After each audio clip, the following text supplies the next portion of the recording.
In the summer of 2012, I embarked on the greatest adventure I had experienced to date. I went to Spain for 2.5 weeks.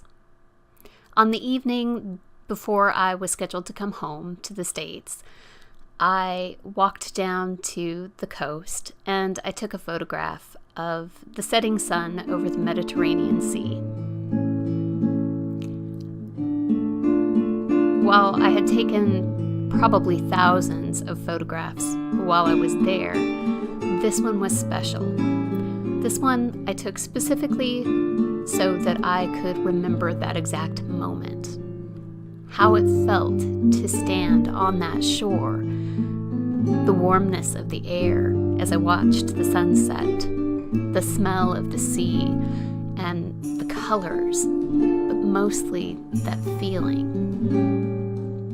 I had never before been to a foreign country. I'd never left the continental United States before this trip.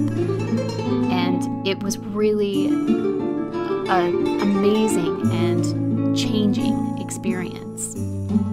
I didn't speak the language, and I remember my brain working so hard the first couple of days to grasp at words and try to understand. And the relief that came when I finally surrendered and realized that I didn't know what anyone was saying to me, and it didn't matter. At that point, it became easier to just to be comfortable and convey as best I could that I didn't understand, and the power of being friendly and smiling, and how that translates in any language. At that point, people just become exceptionally friendly and helpful and delightful. It was really a wonderful experience. I had a moment in a cathedral with one of the locals who obviously frequented that church. It was probably his parish.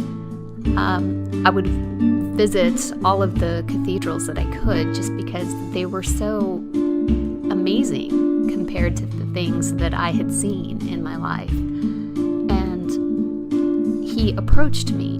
He had been sitting quietly in a pew, probably praying. But when he saw my interest in my surroundings and being in this cathedral, the photographs I was taking, he approached me and asked me if I spoke Spanish, to which I had to say that no, I did not. But he pointed out some beautiful details of his church that I would have otherwise missed. And while I didn't understand a single word this man said, I was blown away at the understanding that came with his actions and his desire to communicate with me despite our barriers of language. It really stuck with me and made me realize how, over the course of my life, even with people I had been closest to, communication was so foreign. We didn't have the language barrier, but yet we could not communicate well. And here I was, standing with this man, speaking two completely different languages and understanding the commonality that we had in our interest of this space. And that's what this painting was about. Just remembering that, remembering how it felt to be completely out of place and yet comfortable and feel at home in a space that I'd never seen before, in a place that I'd never been before. Standing on that coast with this attachment